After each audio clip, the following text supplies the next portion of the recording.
All right, here's what you all have been waiting for. This is my spoiler free review of The Drama, which is directed by Christopher Borgli, a Norwegian filmmaker who, it turns out, has some stupid controversy swirling about him right now that I don't give a shit about, I don't care about, and if you care about it, then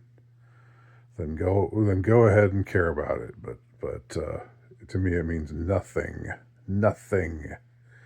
But I only mention it because I was interested to see what other people online were were having to say about the drama, and and some of them brought this up. So I just wanted to register that I don't care.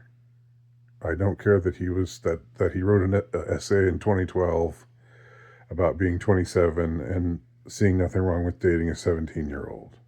All right, I don't care. Doesn't bother me. If that bothers you, then whatever. I don't care about that either. All right. And the movie I was trying to think of, the movie with Nicolas Cage from a few years ago, it came out in 2023. It was called Dream Scenario. That movie was, as I recall, difficult and upsetting even to watch.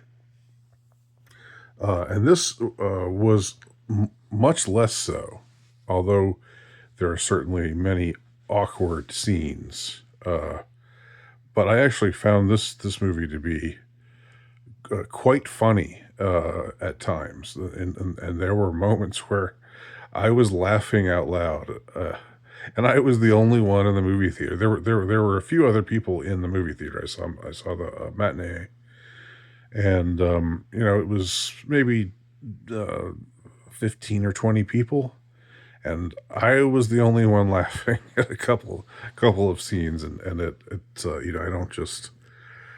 don't you know I don't laugh easily, so I think that's saying something. But maybe it's also saying something about what makes me laugh compared to what makes other people laugh.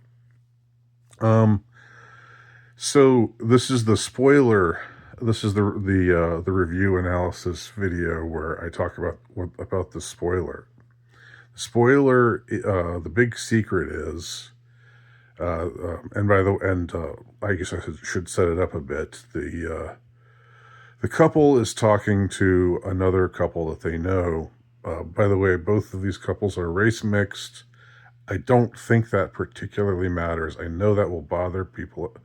Some of y'all out there, not the same people who are bothered by the age gap essay from 2012, but I know that for some people that will be irksome. It was not. It didn't trouble me. It didn't distract me. It seemed, I don't know, that among this crowd of people, the this these I don't know, hip urban people in their 30s, um, fairly well off people, artsy uh, bohemian types, um, in their 30s, not bohemian types, but artsy types, who live in urban settings. It doesn't. It seems like this is kind of par for the course. So I didn't care about that. Anyhow, uh, they these two couples are talking. The main couple of the movie, the the pair that are about to get married, Zendaya and Robert Pattinson, are talking to this other couple. They're friends, and somehow the subject comes, and they're doing a lot of drinking. They're having fun, and for some reason the subject comes up. What's the worst thing you've ever done in your life? And and the other three all say something, and the things that they say range from the amusing to the somewhat disturbing, um, to the kind of lame. Pattinson's answers is kind of lame and kind of vague. And then when it gets around to Zendaya's turn to answer, she says, "Well, I'll tell y'all what. When I was 15 years old, I was in a rough place in my life. I was not very happy. Uh, I was getting bullied and picked on in my school. I was an awkward kid. At the time, she sort of she didn't have she wasn't attractive yet, um, and so she was an awkward looking kid who was having a rough time in her school, and people were picking on her. And she decided she was going to shoot up the school.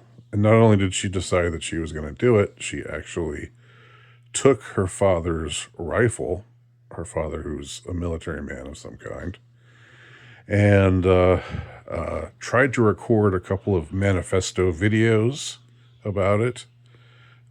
Tried but did not succeed. We see this through flashback sequences. And she's really about to do it. And then there's another shooting that takes place at the mall, and that sort of distracts everybody. And then the class starts talking about shootings, and she has some opinions. And for the first time, people are listening to her, and they realize that she's articulate about this subject, and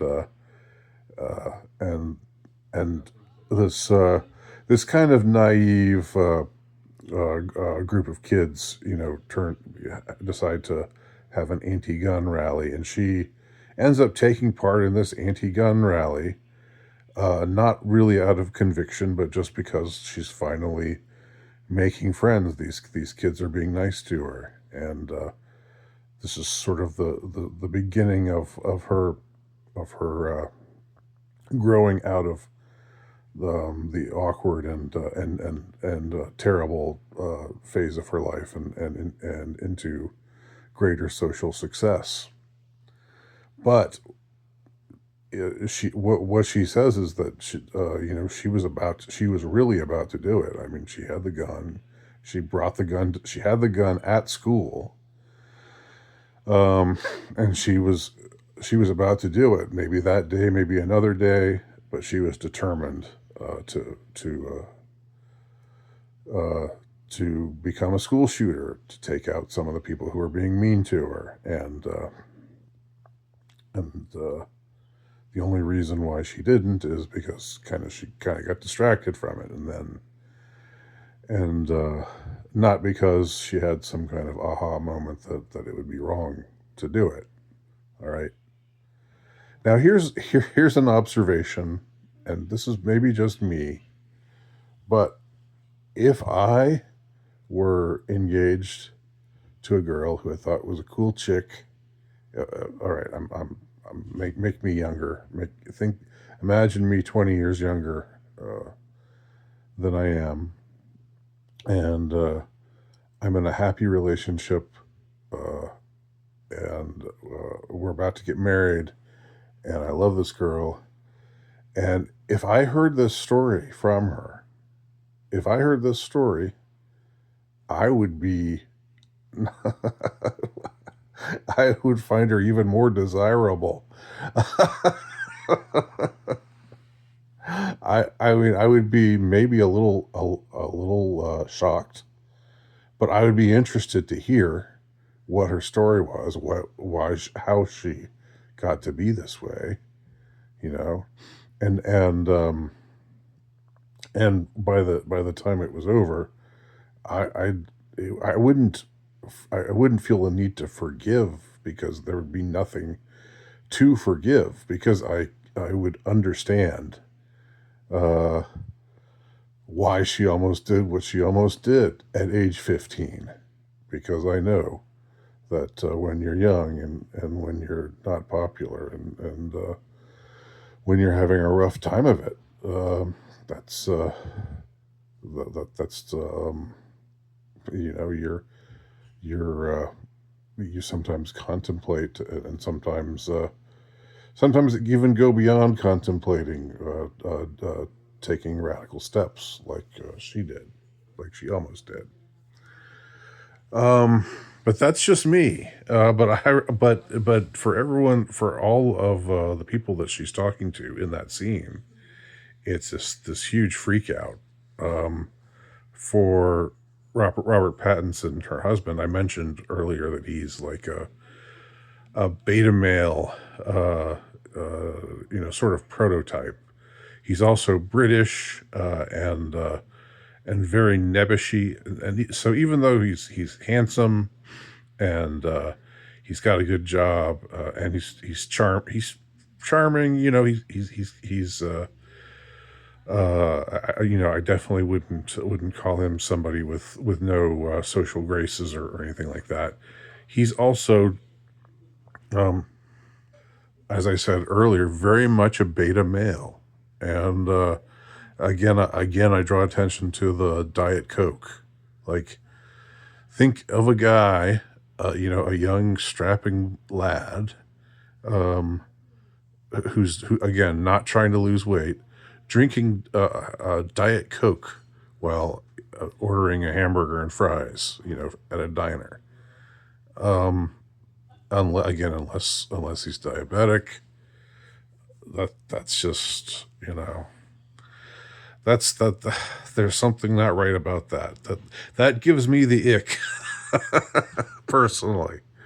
Um, and so for him, it's like he's trying to reconcile the sweet creature that he thought his wife or his wife to be, his fiance was, and now she somehow can't be those things because because of what she's confessed about uh, her uh, her youth, and the terrible act that she almost committed. Now, what I find so intriguing about the movie, what I really like about the movie, is that there, it's there are many curveballs thrown, to use a baseball metaphor, and one of them is that of this couple, they make the guy be this sort of uh, prissy effeminate one, and the girl is the one who has this history of being a quote incel. Uh, I guess she would maybe be a femcel, uh, if that even is a thing that exists. But and having this fascination with guns, and she said she liked the aesthetic of being a school shooter, and like took pictures of herself with her father's rifle. Um, and you would think that they would make the typical, if this movie were to be made by the typical um, annoying liberal American Hollywood filmmaker, they would make the guy the one who almost shoots up the school. Uh, but here they do it with the girl, and I think that's pretty cool. And the guy is trying to get over it. And again, I for me, it just wouldn't be something even to get over, you know. Um, but that's just me. I mean, maybe for other people it would be a red flag, and or whatever. But it was half a lifetime ago. She's I'm thinking around 30 now. Uh, so can they not just let it go? No. Uh, he can't, and it leads to to everything kind of unraveling. Um, and I won't go into any more detail about the plot than that. Although it ends on a hopeful note, there is a lot that goes down. There's a lot of very uncomfortable, very awkward, at times very funny to me, darkly funny, but funny stuff. I think that a lot of marriage, wedding preparation, deciding to invite a lot of people, deciding to have a big wedding, and like I can't relate to any of that. you know, um, that in and of itself is kind of something that I'm definitely not big on. But in this case, it was something that they were both doing. So they were dealing with, they have this whole elaborate uh, thing planned for the ceremony and for the what do they call it, the dinner, there's some name for it, but I can't think of what it is. But after the marriage, the banquet, I guess, when and they both are planning to give prepared speeches, and he's almost got his whole speech written out, but he has to talk to his friend, like he has to consult his friend, who, by the way, also gives off very beta male vibes. Um, he has to run things by him, to ask him, is this okay? Do you think it's okay if I put this in? Should I say this or that? And it's just like, just say what you want. It's your wedding. You're talking about your wife. You're talking about how you met. You're talking about the things you love about her. You know, Screw it. Say what you want to say. But he's somebody, again, who's very much wants to fit in, wants to observe the social niceties. And after he finds out again that she was almost a school shooter, he can't, like, he erases all this stuff from the speech that he prepared to give. Things about her being empathetic.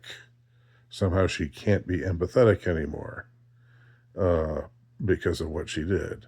And again, typically this would be something that you would have the woman doing, and typically, because we're in such an inverted time, it would be like, oh well, we could perfectly understand that, because her her her boyfriend used to be this icky incel, ew, and the whole school shooters are scary kind of thing. And um, that would be what a typical director would go with. This guy, this Norwegian director, um, there must be something, even though I tend to think of Scandinavia as a pretty cucked, so to speak, place. It seems like a lot of the movies that we see coming out of Scandinavia are not that way. There's the guy who directed Drive. I can't remember his name right now, and a couple other things, and he's definitely not woke at all, and uh, neither is Christopher Borgli. I had to look it up again. Forgot his name again.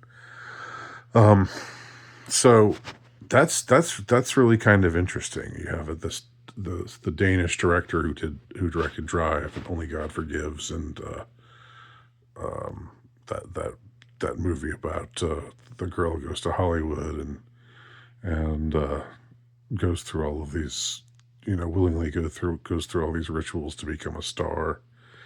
Uh, and I mean, he's definitely not what you would take your hypersensitive Gen Z cousin to, you know, and neither would this movie be that.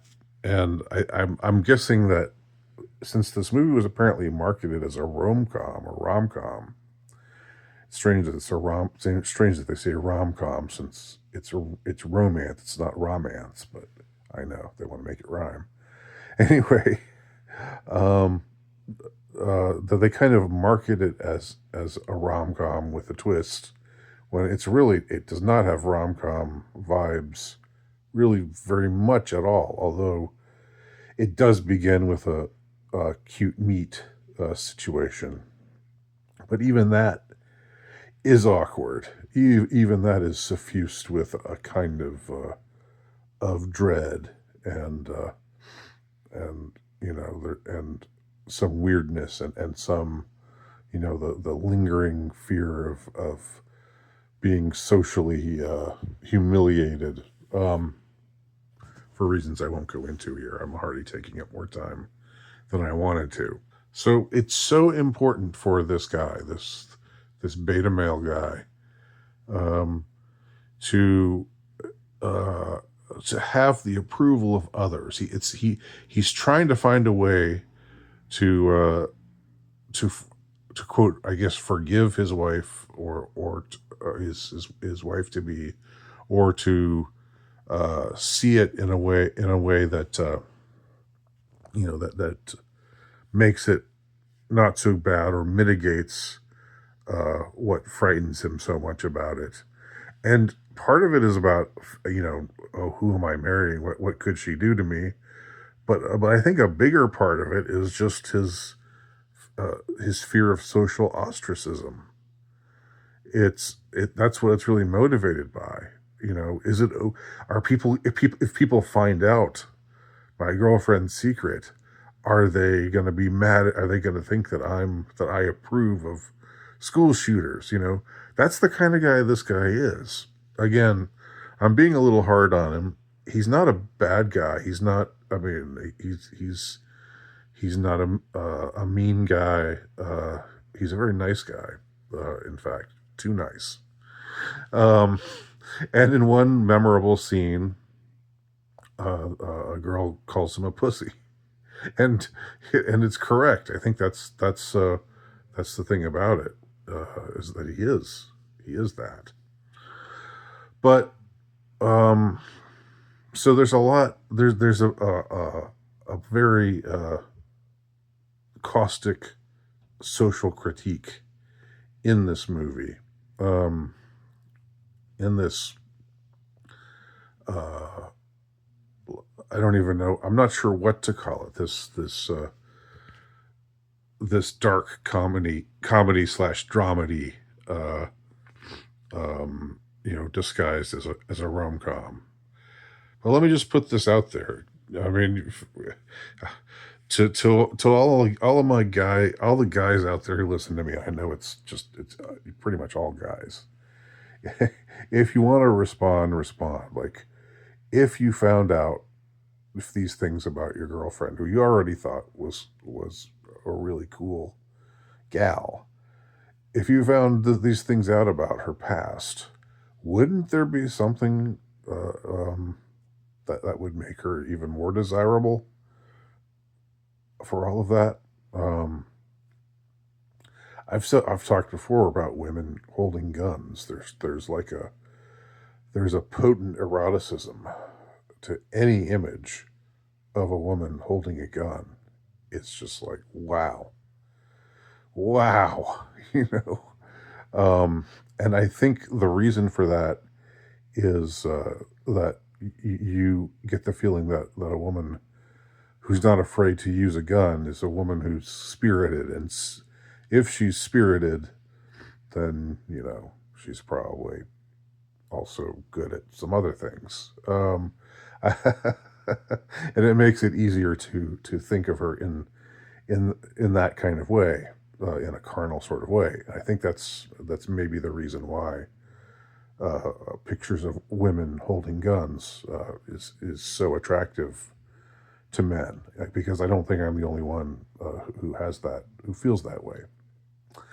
All right, let me bring my rambling thoughts to a close.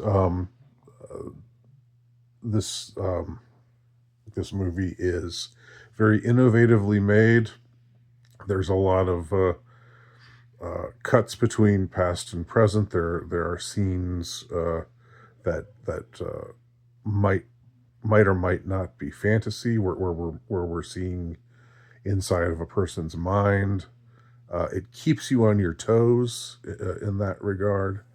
and there are many twists and many turns, and there's a lot of very uncomfortable stuff, very awkward stuff.